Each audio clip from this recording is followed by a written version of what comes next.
On October 11th, 2015, a man named Jose Ferreira called the crisis hotline in Milwaukee and then called a reporter at WSN 12 News to recount the fear that had haunted his life for 33 years.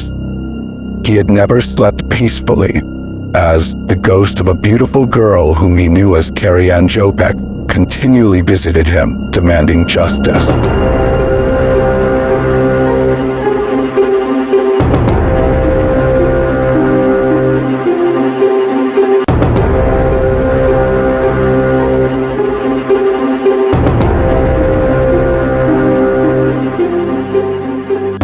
In 1982, when Jose was still a teenager, he felt that his youth had been lost due to the continuous visits from the spirit of Carrie, a beautiful girl who had died before reaching 17 years old.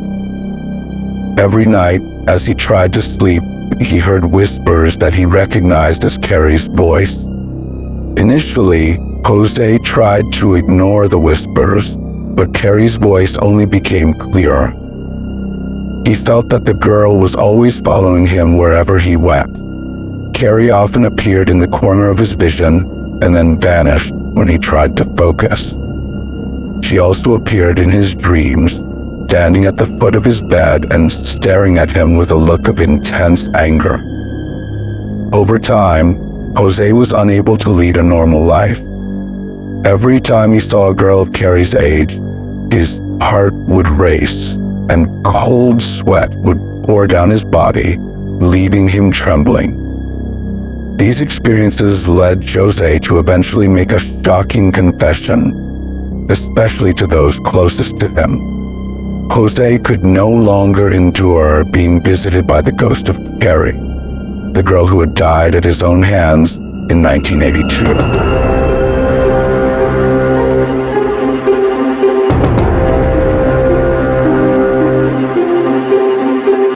Jose was only 17 years old at the time, but he had already experimented with various illegal drugs and attended several parties involving these substances. At one such party in Wisconsin, he met Carrie Ann Jopek.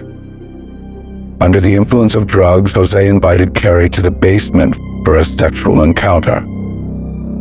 Initially, Carrie agreed, but as they neared the stairs, she suddenly became hesitant, possibly fearing pregnancy. However, Jose, already inflamed with desire, became angry and pushed her forcefully. Carrie, clearly unprepared for the assault, lost her balance and fell down the stairs with a loud thud. She immediately became motionless. When Jose went down to check on her, he panicked. The girl's neck was broken and she died instantly. Coincidentally, the basement was empty, with no one around. Jose took this opportunity to remove Carrie's body and bury it under the porch of a neighbor's house. Despite his efforts, Carrie's long hair remained protruding from the ground, but Jose had no time to tidy it up. He was afraid of being discovered. A year later, Carrie's body was discovered by accident, but her death remained unsolved. Jose was indeed one of the people questioned by the police, but he managed to provide an alibi and deny any involvement.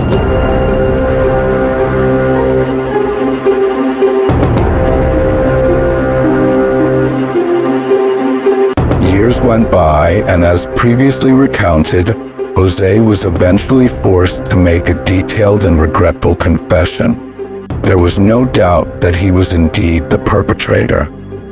His wife, who had been unaware of the crime, was shocked and horrified.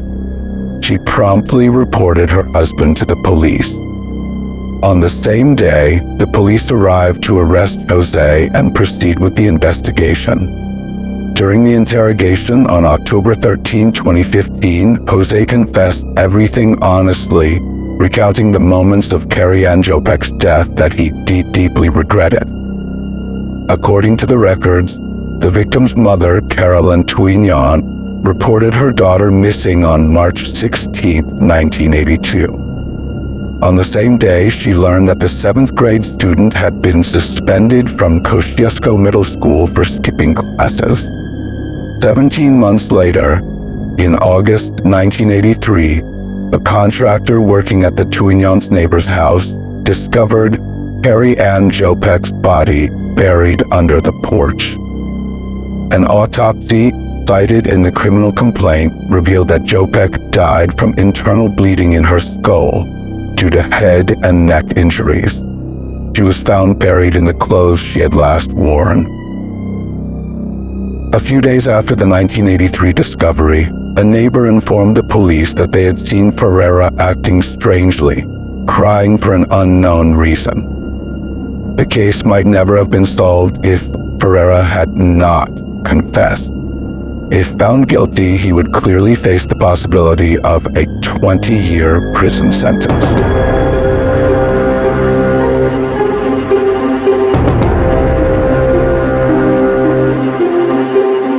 The case, haunted by its victim, was also experienced by the infamous gangster Al Capone. It is said that, aside from being St. Valentine's Day, a day commemorating the martyr and protector of loved ones, February 14th is also a day of remembrance for several bloody acts that have nothing to do with love and affection. On that day, in 1929, a mob war between territories occurred, resulting in significant casualties on both sides. The event took place at 2122 North Clark Street, which later became known as a haunted location. After the incident, Capone temporarily left Chicago. He and an associate traveled by car to Pennsylvania, where they violated local gun laws and were sentenced to 8 months in the notoriously harsh Philadelphia prison. In theory, Capone's money should have kept him safe in that prison, but it did not. While in prison, Capone was far from the fearsome gangster image. He was reported to often be terrified, crying and pleading for mercy. He was heard begging for a figure he repeatedly referred to as Jimmy to leave him alone. It was later revealed that this figure was actually James Clark, one of the people killed on February 14th.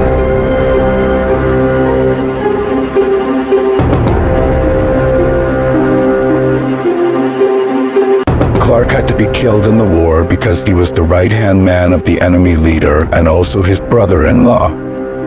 However, for skeptics, it's possible that Capone was suffering from a brain disease at the time, or possibly hallucinations due to neurosyphilis.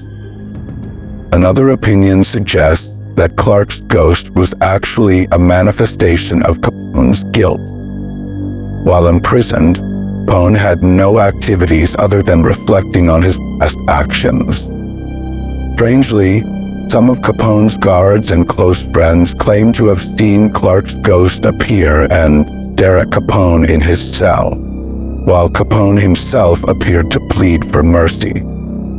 After his release from prison, it is said that Capone consulted a medium named Alice Britt in 1931. He sought to understand what Clark wanted, hoping the ghost would stop haunting him. Unfortunately, Britt was unsuccessful.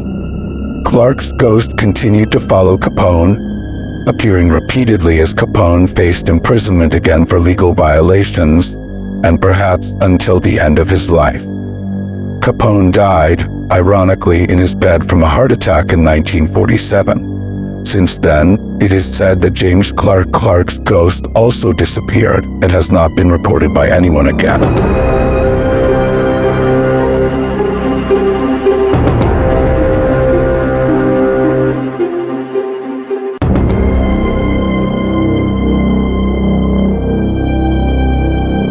In 1999, Hong Kong was shocked by a case that later became known as the Hello Kitty murder case. A woman named Fan Man Yi was kidnapped, brutally tortured, and assaulted to death by members of a triad gang. This crime not only took Fan Man Yi's life, but also left deep trauma for one of the perpetrators, a girl involved in the incident. The case is called the Hello Kitty murder case because Phan Man Yi was found with only her head inside a Hello Kitty doll.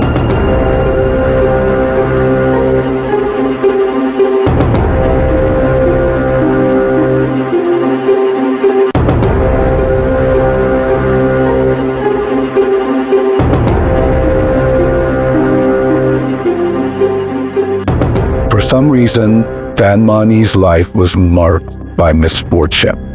From a young age, she was abandoned by her family and had to live in a women's orphanage.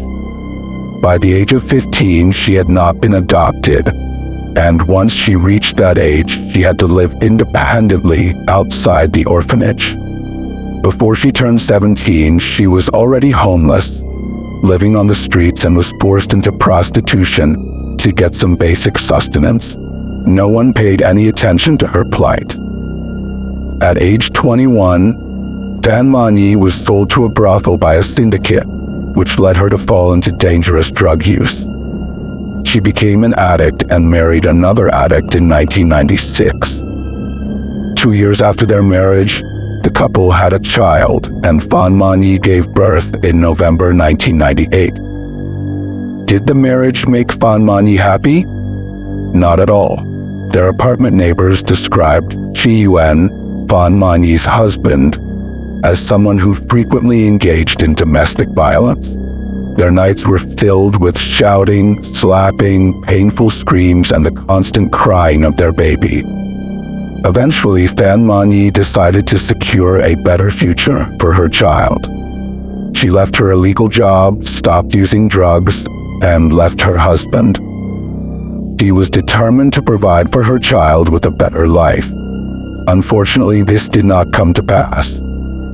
Just 5 months after Phan Man Yi's attempt to change her life, she was brutally murdered in 1999. Her head was found in an apartment in Tsimsha-tsui, while the rest of her body was scattered.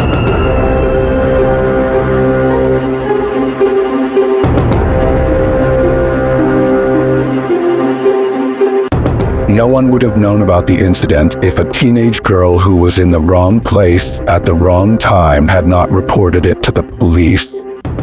The girl, Lau Mingfong, also known as Ah Fong, was the girlfriend of one of the perpetrators.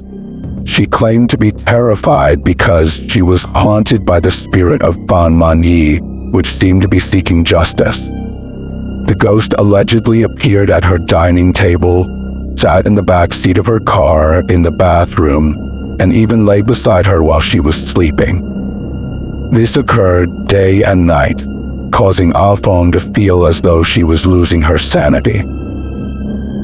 Initially, the police were skeptical of Ah Fong's testimony, suspecting she might be hallucinating or experiencing a mental health issue. However, Ah Fong persisted and agreed to lead them to the crime scene. The police then discovered Phan Man Yi's head inside a Hello Kitty doll, along with other fragmented remains in a small bag. Faced with this distressing evidence, the police conducted an intensive interrogation of Ah Fong to obtain more detailed information and advance the investigation. With further details provided by Ah Fong, the police located additional fragments of Phan Man Yi's body scattered at different sites, already in a decomposed state, in May of that year. In May of that year, the police raided several locations connected to the suspects and arrested them all. One suspect nearly escaped Hong Kong, but was apprehended with Interpol's assistance. 5 men were detained and interrogated. 2 of them, Ah Sam and Ah Kao, were the apartment owners. They were released after it was confirmed they had merely rented their property to Chan Man Lok, the main suspect. A year later, the trial revealed extensive details about the case, which deeply disturbed journalists and the public. During the trial, attendees reportedly noticed a strong, unpleasant odor in the courtroom.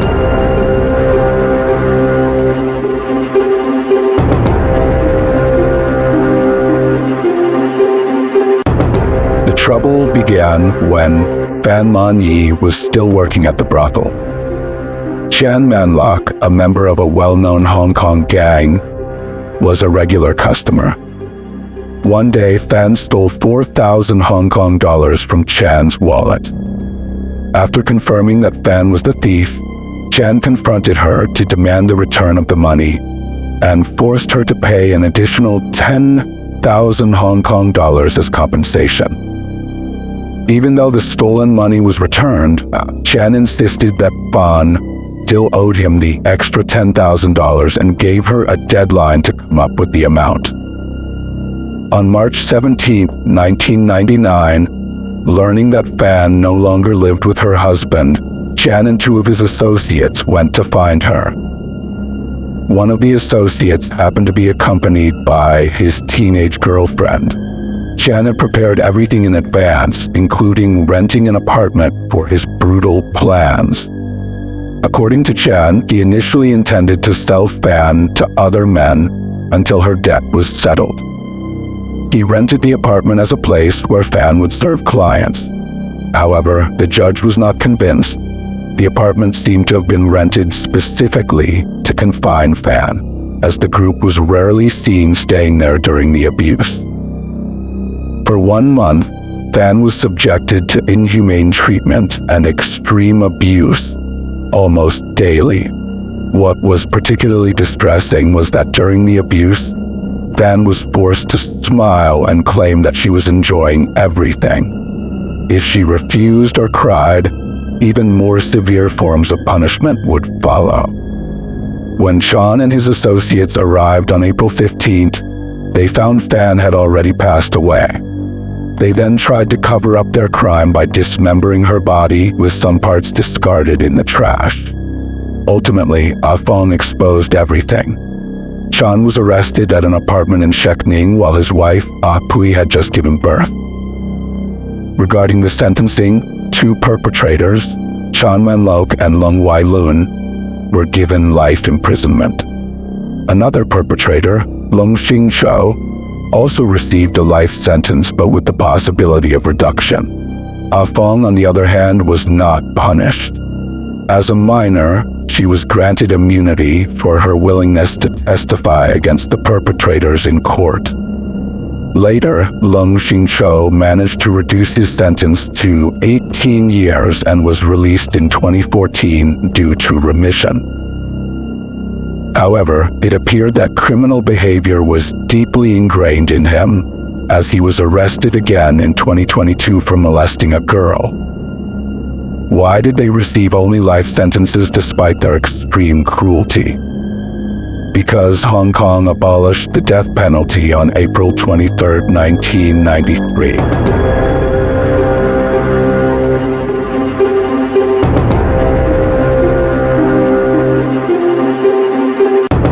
Although all the perpetrators were sentenced, the spirit of Fan Man-yi seems restless. Fan's presence is also frequently reported at the apartment where she died. A woman who recently rented a place near the crime scene often hears the sound of a woman crying at night. She became frightened after discovering that her new home was only a few meters from a terrifying crime scene. The woman decided to move out quickly after experiencing temporary paralysis while lying down. During the paralysis, she witnessed frightening and disturbing visions. A hair salon in the apartment temporarily closed after its staff recorded a headless figure visiting the business at night. Hong Kong metaphysical expert Chen Dingbang reported to the media that while relaxing at a bar across from the crime scene, he saw a headless figure staring at him from one of the units there. Over time, the apartment building where the incident occurred became increasingly vacant. Many units were left empty as tenants gradually moved out, continuously haunted by fear during their stay. In the end, in 2012, the nearly empty apartment building was purchased and demolished. A grand hotel was built on the site and opened in 2016, erasing the dark memories of the past. The hotel, named Soravit, is now a place where guests enjoy their stay. seemingly unaware of the dark history that once haunted the location.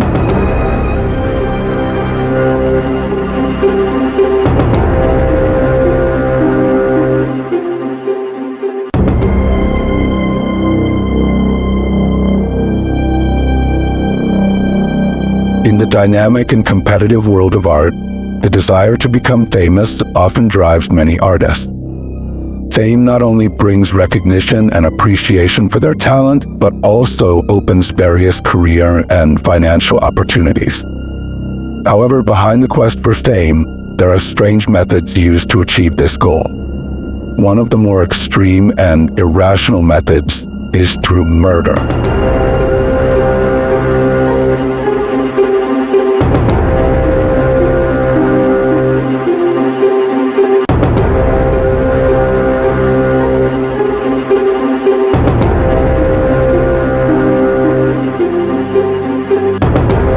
Adrian Daou is a 24-year-old young man who was arrested for his involvement in a drug trafficking ring and was sentenced to prison at Innis Road for a period of time.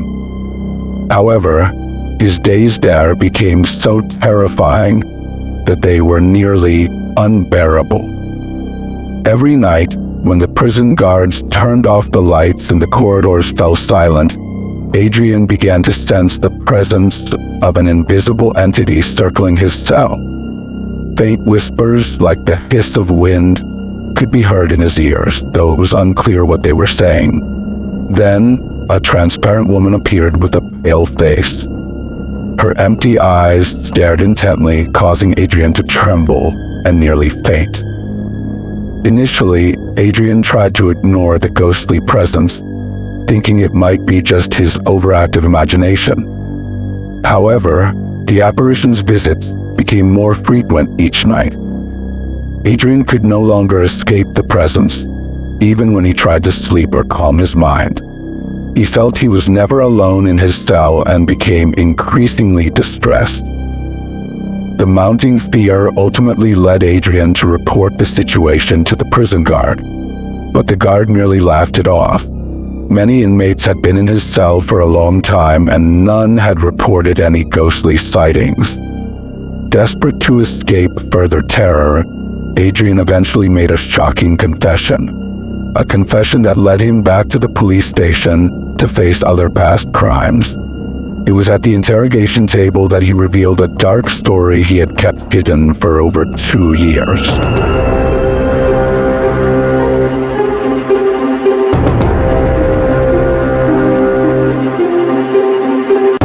Adrian Daou was a young man who had diligently honed his talents since childhood, maintaining his aspiration to become a famous rapper. However, over time, he grew disillusioned with his lack of success. One evening, in the dark corner of Vanier, Ottawa, Adrian walked alone, burdened with frustration and questioning his fate and when he might achieve fame. It was then that he saw a beautiful sex worker standing on the street. He approached her, seeking a distraction from his frustration. Her name was Jennifer Stewart, and she was actually older than him, at 36 years old. They engaged in friendly conversation, and from that encounter, Adrian began to harbor strange thoughts. He believed that the sex worker might be the quickest route to achieving his goal of fame. On the night of August 20th, 2010, Daou lured Jennifer Stewart to a parking lot on Alice Street under the pretense of arranging a drug transaction. In an instant, the night turned deadly. Daou attacked Stewart from behind with an axe. After his brutal act, Daou felt as though he had reached the peak of his power. He confessed to the police that he felt he had gained a new strength to continue his life. However, this feeling quickly morphed into paranoia. Daou returned to the crime scene the following night, hoping that no one would suspect him. He tried to clean up the crime scene as thoroughly as possible, including disposing of his clothes and the axe. In a recorded video confession, Dao not only described his crime, but also demonstrated his brutal methods. He believed that committing murder would make him famous and enhance his reputation in the hip-hop world. Through this act, he thought he could make headlines and attract media attention. Despite the negative publicity, it would bring him widespread recognition. Dao was influenced by the stories of some hip-hop artists he knew, who often portrayed their tough lives and reinforced a gangsta image. Clearly, Adrian Dao displayed mental instability and an odd perspective on achieving success in the music industry.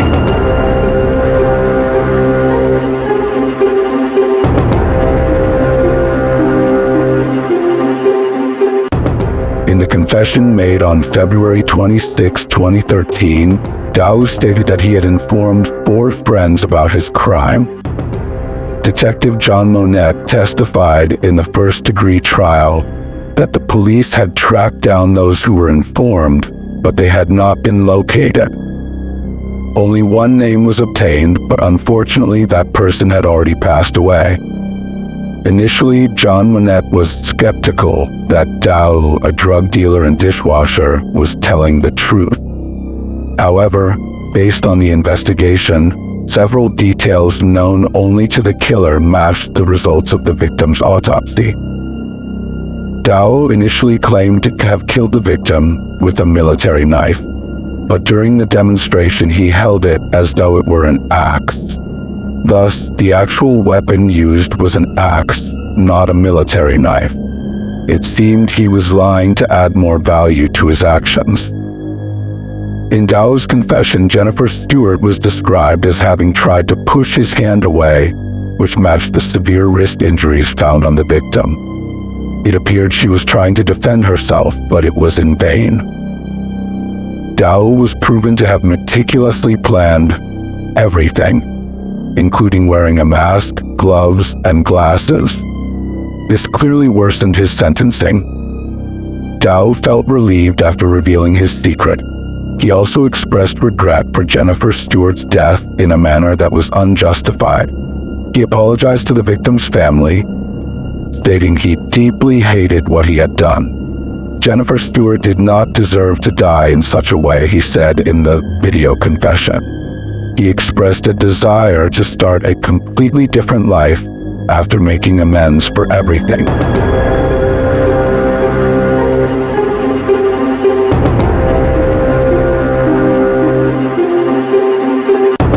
The revelation of Jennifer Stewart's death shook the Ottawa community, especially in Vanier.